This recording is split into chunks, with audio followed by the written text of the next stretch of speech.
নমস্কার, good morning.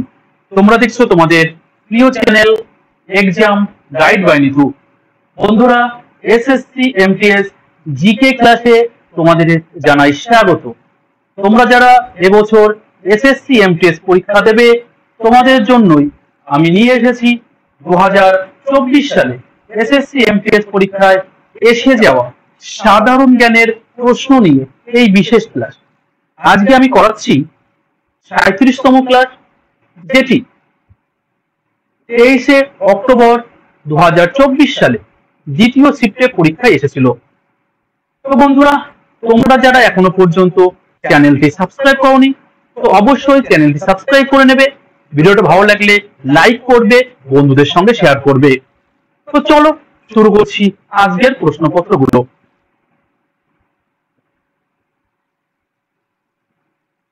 দেখো, প্রথম প্রশ্ন কি বলেছে, যদি কোনো খাবারের গ্লাইসেমিক ইনডেক্স 70 থেকে 100-র মধ্যে হয়, তাহলে সেটিকে ড্যাশ হিসেবে বিবেচনা করা হয়। তো এই সমস্ত খাবারকে উচ্চ জিআই খাবার হিসেবে চিহ্নিত করা হয়। ঠিক আছে, যদি কোনো খাবারের গ্লাইসেমিক ইনডেক্স 70 থেকে 100-র মধ্যে হয়, তাহলে সেগুলোকে উচ্চ জিআই খাবার হিসেবে বিবেচনা করা হয়। দেখো, এই খাবারগুলি হজম করার পরে দ্রুত এবং উল্লেখযোগ্যভাবে রক্তের শর্করার মাত্রা বৃদ্ধি করে। অর্থাৎ যাদের গ্লাইসেমিক ইনডেক্স 70 থেকে 100, এই সমস্ত খাবার খেলে খাবার হজম করার পর এগুলো রক্তের শর্করার মাত্রা বৃদ্ধি করে। এই সমস্ত খাবারের উদাহরণ হচ্ছে সাদা রুটি এবং ভাতের কেক। চলো নেক্সট প্রশ্ন।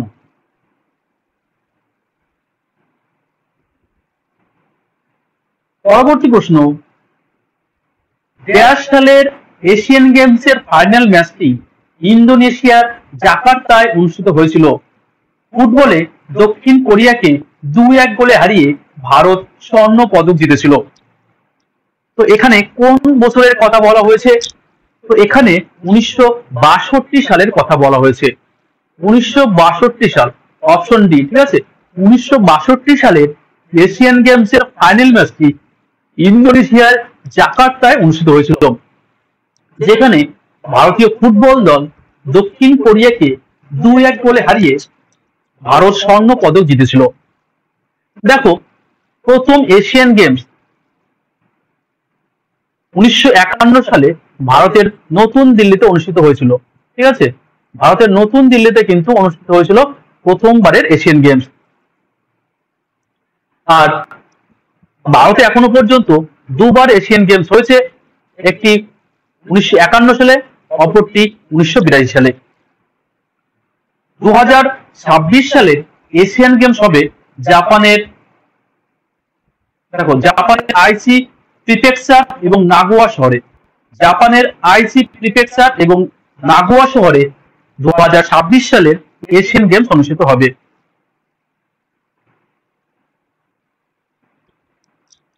দেখো, এখানে 2025 হবে। হ্যাঁ, 2025 সালের বিশ্বের সুখ সূচক অনুসারে নিম্নলিখিত কোন দেশ সার্কের তালিকাভুক্ত দেশের মধ্যে সর্বোচ্চ স্থান অধিকার করে?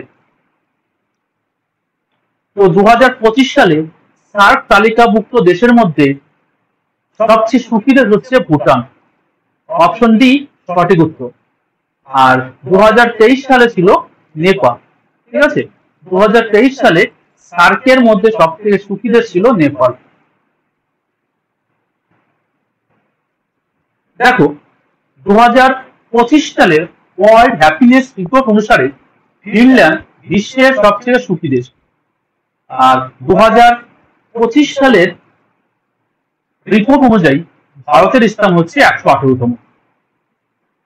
ফিনল্যান্ড এই নিয়ে কিন্তু টানা 8 বার এই বিশ্ব সুখী দেশের তালিকায় প্রথম স্থান অধিকার করল।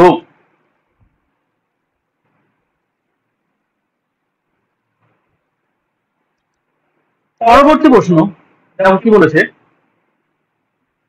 ভারতীয় সংবিধানে ধর্মনিরপেক্ষ শব্দটি কততম সংবিধান সংশোধনী আইনের মাধ্যমে যুক্ত করা হয়েছিল?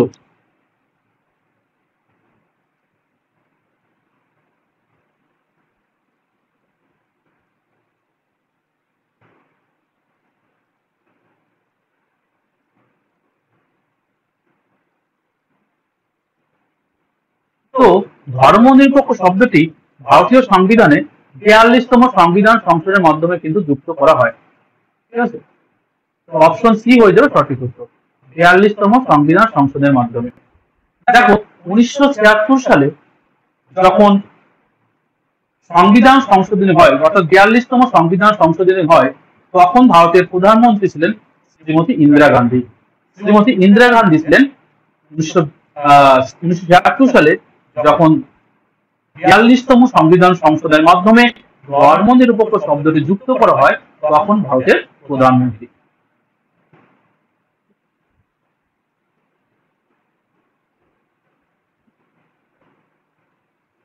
পাঁচ নম্বর প্রশ্ন কি বলেছে, ব্যাডমিন্টন খেলায় জালটি কত উঁচুতে অবস্থিত?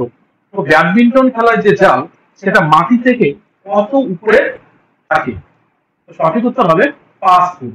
অপশন এ হয়ে যাবে সঠিক উত্তর, মাটি থেকে 5 ফুট উপরে অবস্থিত।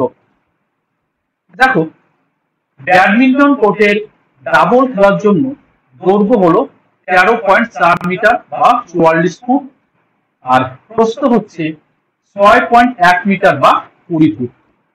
একক খেলার জন্য প্রস্থ কমে 5.18 মিটার বা 17 ফুট। দেখো ব্যাডমিন্টন খেলা একজন অথবা দুজন খেলা হয়, ঠিক আছে, এক অথবা দুজনের মধ্যে খেলা হয়, দুজন করে খেলা হয়। তো যখন দুজন খেলা হয় তখন দৈর্ঘ্য থাকে 44 ফুট আর প্রস্থ থাকে 20 ফুট। আর যখন একা খেলা হয়, সিঙ্গেলস খেলা হয়, তখন দৈর্ঘ্য সেই 44 ফুট থাকলেও প্রস্থ কিন্তু 17 ফুট হয়ে যায়। ঠিক আছে,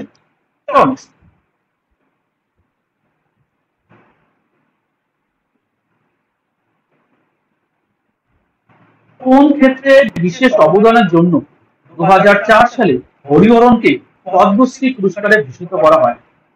তো 2004 সালে হরিহরনকে প্লেব্যাক গায়ক হিসাবে, সঙ্গীত শিল্পী হিসাবে পদ্মশ্রী পুরস্কার দেওয়া হয়।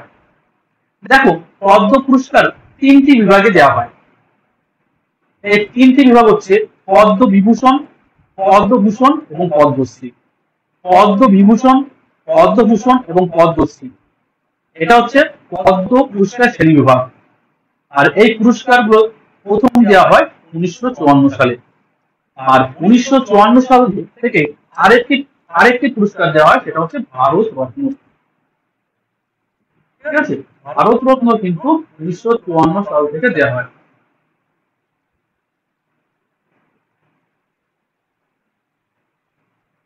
ভারত রত্ন পুরস্কার 1954 সাল থেকে দেওয়া হয়।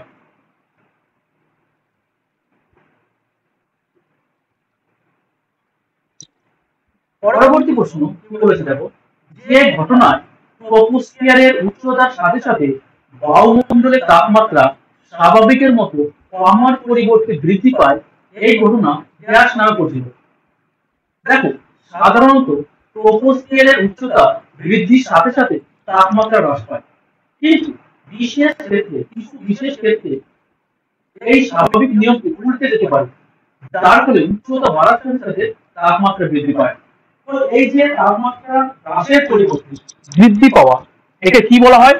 তো একে বলা হয় তাপমাত্রার বিপরীতকরণ। অপশন বি হয়ে যাবে সঠিক উত্তর, তাপমাত্রার বিপরীতকরণ।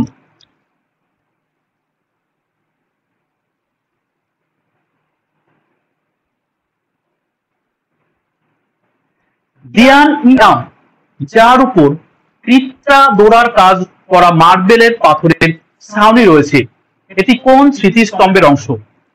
দিয়ান-ই-আম, তো এটি লালকেল্লা স্মৃতিস্তম্ভের একটি অংশ। অপশন এ হয়ে যাবে সঠিক উত্তর। দেখো মুঘল সম্রাট শাহজাহান কর্তৃক নির্মিত এই দিয়ান-ই-আম, যা 1938 সালে দিল্লির লালকেল্লায় নির্মাণ করা হয়। 1638 সালে, ভুলে গেছে, 1638 সালে এই দিয়ান-ই-আম দিল্লির লাল কেল্লায় নির্মাণ করা হয়।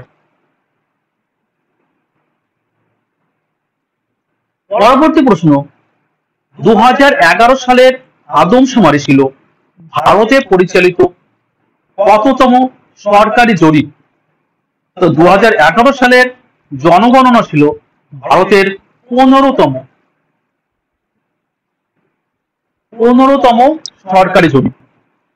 দেখো 1882 সালে 1872 সালে ভাইসরয় লর্ড মেয়র অধীনে আদমশুমারি হয়েছিল। ঠিক আছে, 1872 সালে লর্ড মেয়র অধীনে আদমশুমারি হয়েছিল, তবে সেটি ছিল শুধুমাত্র কিছু নির্বাচিত অঞ্চলে। স্বাধীন ভারতের প্রথম আদমশুমারি হয় 1951 সালে। তো লর্ড মেয়র রাজত্বকালে 1972 সালে প্রথম কিন্তু আদমশুমারি হয়।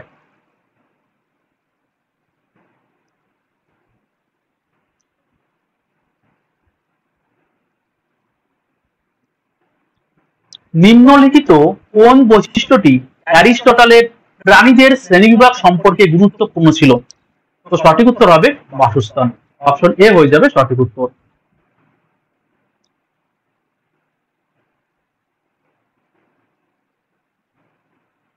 পরবর্তী প্রশ্ন কি বলেছে দেখো, ভারতে মোট দেশজ উৎপাদনের হিসাব করার সময় নিম্নলিখিত কোনগুলিকে চূড়ান্ত পণ্য হিসেবে স্বীকৃতি দেওয়া হয়? তো দেখো, বিবৃতি এ, ঘরে রুটি তৈরির জন্য কেনা গম, এটা। আর অপশন সি তে দেখো, বাড়িতে চা তৈরিতে ব্যবহৃত টি ব্যাগ। তো বিবৃতি এ এবং বিবৃতি সি, অর্থাৎ অপশন এ তে দেখো এ এবং সি সঠিক উত্তর হবে। তো ঘরে রুটি তৈরির জন্য কেনা গম এবং বাড়িতে চা তৈরিতে ব্যবহৃত টি ব্যাগ, এই পণ্যগুলিকে চূড়ান্ত পণ্য হিসেবে স্বীকৃতি দেওয়া হয়। দেখো কি বলেছে, একটি নির্দিষ্ট সময়ের মধ্যে, সাধারণত 1 বছর, একটি দেশের মধ্যে উৎপাদিত সমস্ত চূড়ান্ত পণ্য ও পরিষেবার বাজার মূল্য জিডিপির অন্তর্ভুক্ত। অর্থাৎ এই যে ঘরে রুটি তৈরির জন্য কেনা গম এবং বাড়িতে চা তৈরিতে ব্যবহৃত টি ব্যাগ, এগুলো কিন্তু জিডিপির অংশ।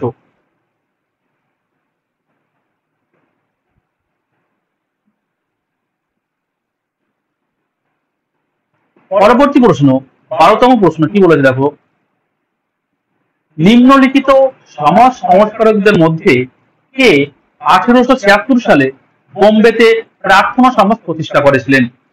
তো 1876 সালে প্রার্থনা সমাজ প্রতিষ্ঠা করেন আত্মারাম পান্ডুরঙ্গ। অপশন সি হয়ে যাবে সঠিক উত্তর, আত্মারাম পান্ডুরঙ্গ।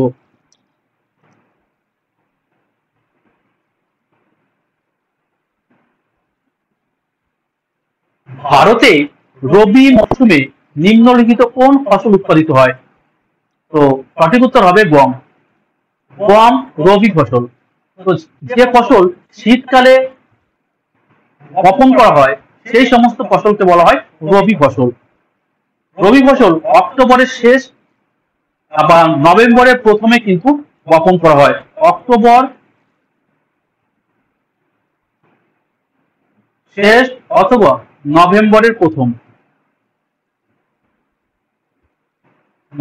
প্রথমে কিন্তু বপন করা হয়।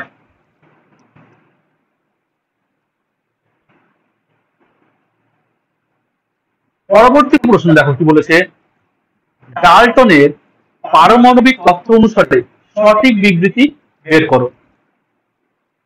তো দেখো কি বলেছিল, এই বিবৃতি দেখো, সকল পদার্থই পরমাণু দিয়ে তৈরি, এই পরমাণুগুলি রাসায়নিক বিক্রিয়ায় অংশগ্রহণ করে, এই বিবৃতি কিন্তু সঠিক। বিতে বলেছে রাসায়নিক বিক্রিয়ার সময় পরমাণু তৈরি বা ধ্বংস হতে পারে, এই বিবৃতিও সঠিক। সিতে বলেছে বিভিন্ন মৌলের পরমাণুগুলির ভর এবং রাসায়নিক বৈশিষ্ট্য ভিন্ন হতে পারে, এটা কিন্তু ভুল। আর যৌগগুলো পূর্ণ বা ভগ্নাংশ সংখ্যার অনুপাতে সংমিশ্রণ, অপশন ডিও, বিবৃতি ডিও কিন্তু সঠিক। তো আমরা দেখতে পাচ্ছি এ, বি এবং ডি বিবৃতি কিন্তু সঠিক। তো অপশন এ তে রয়েছে, অপশন এতে রয়েছে দেখো এ, বি এবং ডি। অপশন এ হয়ে যাবে সঠিক উত্তর।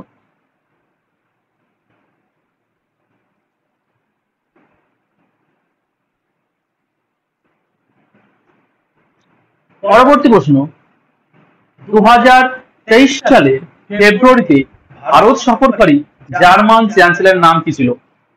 তো 2023 সালে যিনি যে জার্মান চ্যান্সেলর ভারতে এসেছিলেন তিনি হলেন ওলাফ স্কোলাজ। ঠিক আছে, অপশন ডি ওলাফ স্কোলাজ। দেখো 6 মে 2025 থেকে ফ্রেডরিক মার্জ জার্মানির বর্তমান চ্যান্সেলর। তো 6 মে মানে 1 মাস হয়নি। তো ফ্রেডরিক মার্জ হলেন জার্মানির বর্তমান চ্যান্সেলর, অবশ্যই দেখে নেবে।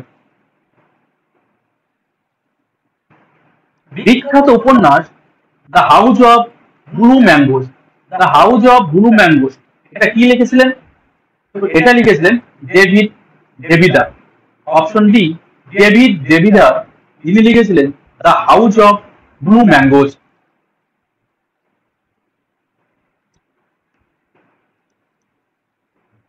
কৃষ্ণদেব রায়ের রাজত্বকালে নিম্নলিখিত পর্তুগিজ ভ্রমণকারীদের মধ্যে কে বিজয়নগর সাম্রাজ্য পরিদর্শন করেছিলেন? তো তিনি হলেন ডেমিঙ্গো পেস। তিনি ছিলেন একজন পর্তুগিজ পর্যটক। তিনি কৃষ্ণদেব রায়ের রাজত্বকালে বিজয়নগরে ভ্রমণ করেছিলেন। দেখো কৃষ্ণদেব রায় ছিলেন কুলুব রাজবংশের তৃতীয় শাসক। তিনি 1509 থেকে 1529 সাল পর্যন্ত রাজত্ব করেছিলেন। 1509 থেকে 1529 সাল পর্যন্ত কৃষ্ণদেব রায় তুলুব রাজবংশ শাসক ছিলেন। ঠিক আছে, তুলুব রাজবংশের শাসক ছিলেন।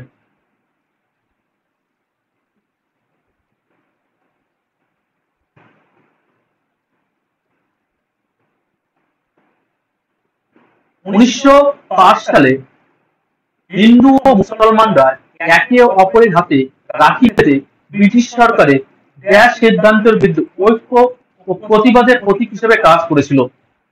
1905 সালে কোন ঘটনা হয়েছিল? বঙ্গভঙ্গ। তো বঙ্গভঙ্গের বিরুদ্ধে এই হিন্দু মুসলমানরা একে অপরের হাতে রাখি বেঁধে বিদ্রোহ বা ঐক্যের প্রতীক হিসেবে কাজ করেছিল। আর এই রাখি বন্ধন উৎসবটি পালন করেছিলেন রবীন্দ্রনাথ ঠাকুর। রবীন্দ্রনাথ ঠাকুর তিনি এই রাখি উৎসব পালন করেছিলেন। আর যখন 1905 সালে বঙ্গভঙ্গ হয় তখন ভারতের ভাইসরয় ছিলেন লর্ড কার্জন।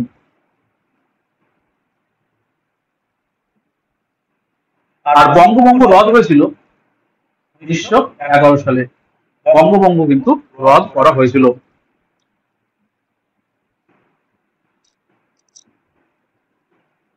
আলারিপ্পু নিম্নলিখিত কোন ভারতীয় ধ্রুপদী নৃত্যের প্রথম নৃত্য আইটেম? এটি হচ্ছে ভারতনাট্যম। অপশন বি ভারতনাট্যম নাচের প্রথম আইটেম। দেখো ওডিসি নাচ উড়িষ্যা,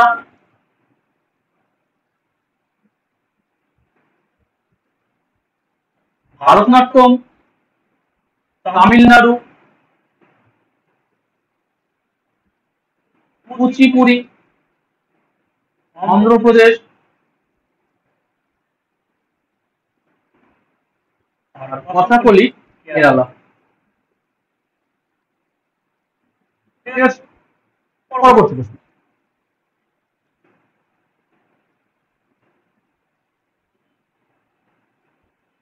2025 সালের ফেব্রুয়ারি পর্যন্ত নিম্নলিখিতদের মধ্যে কে বন্দর, জাহাজ চলাচল এবং জলমন্ত্রী হিসেবে নিয়োজিত?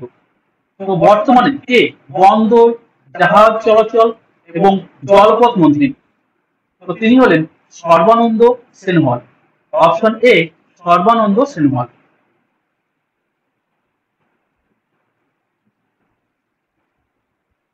পরবর্তী প্রশ্ন, সংবিধান গৃহীত হওয়ার পর ভারত কখন নিজেকে একটি সার্বভৌম গণতান্ত্রিক এবং প্রজাতন্ত্র রাষ্ট্র হিসেবে ঘোষণা করেন? সঠিক উত্তর হবে অপশন এ 26শে জানুয়ারি 1950 সালে। 26শে জানুয়ারি 1950 সালে ভারত নিজেকে সার্বভৌম গণতান্ত্রিক এবং প্রজাতন্ত্র রাষ্ট্র হিসেবে ঘোষণা করে। দেখো, ভারতীয় সংবিধান 26শে নভেম্বর 1949 সালে গণপরিষদ কর্তৃক গৃহীত হয়েছিল। আর ভারতের সংবিধান তৈরি করতে মোট 2 বছর 11 মাস 18 দিন সময় লেগেছিল।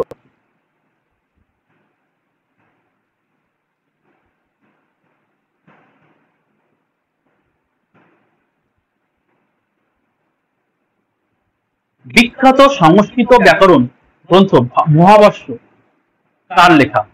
বিখ্যাত সংস্কৃত গ্রন্থ মহাভাষ্য এটি কার লেখা? তো এটি লেখা পতঞ্জলি। অপশন বি হয়ে যাবে সঠিক উত্তর। ঠিক আছে, পাণিনির কি লেখা? পাণিনির লেখা অষ্টাধ্যায়ী।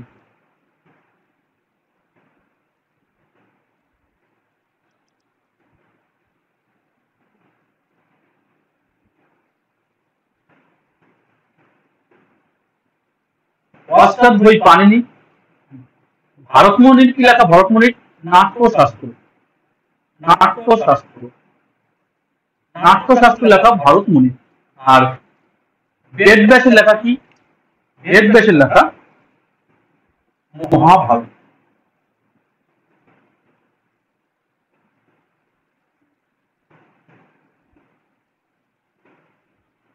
মহাভারত লেখা বেদব্যাস। ঠিক আছে, তো নাট্যশাস্ত্র কে লিখেছিলেন? তো নাট্যশাস্ত্র লিখেছিলেন ভরতমুনি।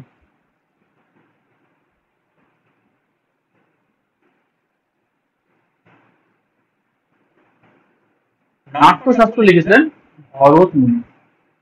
আর অষ্টাধ্যায়ী লিখেছিলেন পাণিনি।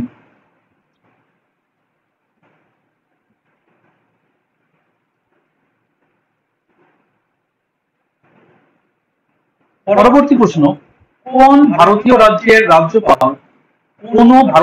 রাজ্যপাল তার পদে যোগদানের আগে গ্যাসের সামনে শপথ গ্রহণ করে বা ঘোষণা করেন? তাহলে কোন রাজ্যপাল যখন তার পদে বসবে তার আগে তিনি সেই রাজ্যের হাইকোর্টের প্রধান বিচারপতির কাছে কিন্তু শপথ গ্রহণ করবেন। আর ভারতের রাজ্যপালকে নিয়োগ করেন কে? ভারতের রাষ্ট্রপতি। ভারতের রাষ্ট্রপতি নিয়োগ করলেও তাকে শপথ বাক্য পাঠ করান সংশ্লিষ্ট রাজ্যের হাইকোর্টের প্রধান বিচারপতি। পরবর্তী প্রশ্ন, নিম্নলিখিতদের মধ্যে কে 1963 সালে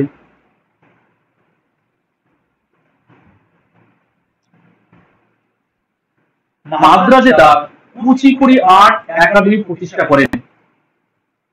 তো তিনি হলেন ভেমপতি চিন্নাসত্তম। ভেমপতি চিন্নাসত্তম 1963 সালে মাদ্রাজে কুচিপুড়ি আর্ট একাডেমি প্রতিষ্ঠা করেন। মাদ্রাজের বর্তমান নাম কিন্তু চেন্নাই। একটু কলমে একটু অসুবিধা হচ্ছে, ঠিক আছে, মানিয়ে নেবে, প্রথম লিখছি তো। পরবর্তী প্রশ্ন, শেষ প্রশ্ন, তুঙ্গভদ্রা কোন নদীর উপনদী? তো সঠিক উত্তর হবে কৃষ্ণা নদীর উপনদী। অপশন এ, কৃষ্ণা নদীর উপনদী হচ্ছে তুঙ্গ এবং ভদ্রা। বন্ধুরা, ভিডিওটা এই পর্যন্তই। ভিডিওটা ভালো লাগলে লাইক করে বন্ধুদের সঙ্গে শেয়ার করবে। আবার দেখা হচ্ছে আগামীকাল। ততক্ষণ ভালো থাকবে, সুস্থ থাকবে। ধন্যবাদ।